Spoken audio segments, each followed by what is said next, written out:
here this morning checking pollination in this corn, especially this later corn. We're seeing a lot of longer silks. So long silks in a cornfield typically could be an indication of an issue with pollination. So how do we check for pollination, or how do we pregnancy check our corn to see if it fertilized or not? So first thing we do is pull the ear, obviously, and then we're going to take our knife and we're going to trim the butt of the ear until we can get in here and we can start to see the butt kernels, or the bottom of the where the ear is here.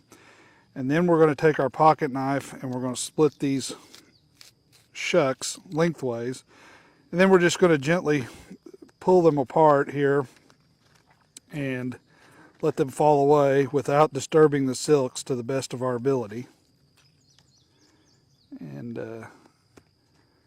get that completely off the plant. So now what we're going to do is the shake test. And so we're going to just take this ear and just begin to shake it. And what we're going to see is that we've got any place that there is a silk attached, we have an unfertilized embryo, essentially, or an unfertilized kernel on these plants. And so if I hang this down here, you can see we got a whole bunch of kernels that in this case have not been fertilized. And if you zoom in here, you can see where in some of these are attached, what they look like.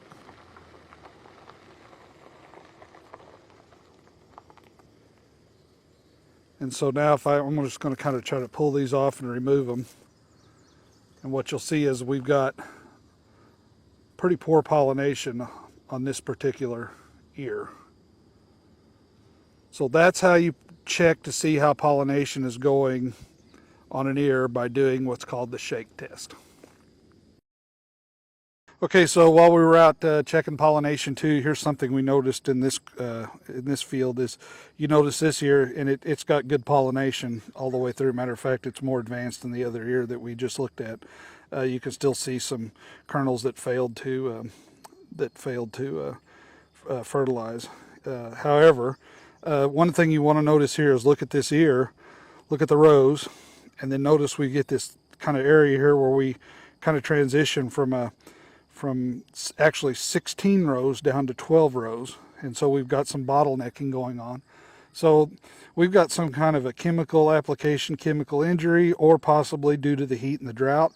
We shrunk this here from a 16 round down to a 12 round up here. And this is that transition area. So this is again something we're seeing in several cornfields this year due to the extreme heat and the drought that we've had. Here's another ear again.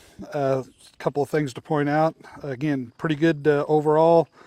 Pollination, fertilization looks good. We do have, again, you can skip in here and see we've got some that just did not, or they fertilized very late. And so again, you can see those smaller kernels down here inside, or these off-colored kernels where they fertilized late and came on late. So again, we do have good fertilization. We do have fertilization up here. The silks fell off completely. It's just we need rain and sunlight to fill these ears out.